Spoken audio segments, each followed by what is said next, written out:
شروع اللہ کے نام سے جو بڑا مہربان نہایت رحم والا ہے۔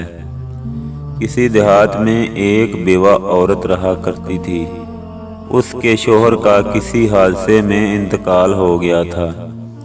اب وہ اور اس کا بیٹا رہ گئے تھے۔ عورت نے بڑی ہمت دکھائی اور اپنے گھر میں ہی لوگوں کے کپڑے سلائی کرنے لگی۔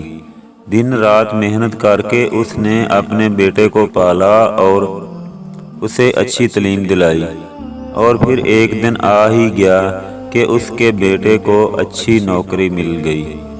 اب وہ عورت کافی بوڑھی ہو چکی تھی اور ہر وقت بیٹے کا خیال اسے پریشان رکھتا تھا۔ رات دیر تک اس کا انتظار کرتی کہ کب وہ کام سے آئے تو میں اسے کھانا دوں۔ لڑکا بھی بہت نیک تھا، وہ بھی اپنی بوڑھی ماں کا احساس کرتا تھا، اور آفس سے گھر آنے کے بعد وہ گھر کے باقی کاموں میں ماں کی مدد کرتا تھا۔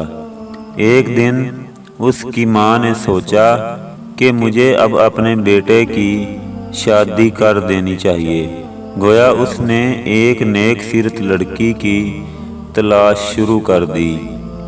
2-3 ماہ کے اندر ہی اس نے ایک اچھے گھرانے میں بیٹے کی شادی طے کر دی۔ شادی کا دن مقرر ہو گیا۔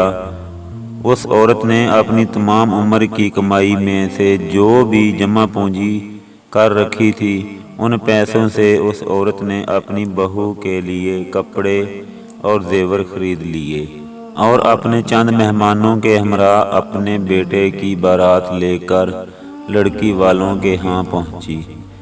لڑکی والوں نے ان کا بہت عمدہ استقبال کیا۔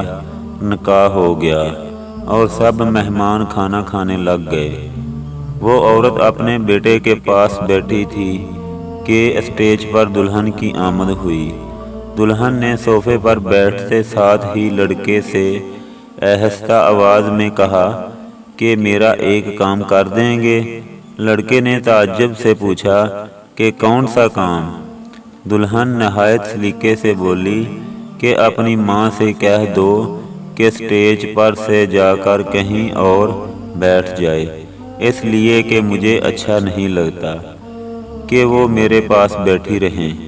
لڑکے نے اس کی طرف دیکھا اور مسکرایا۔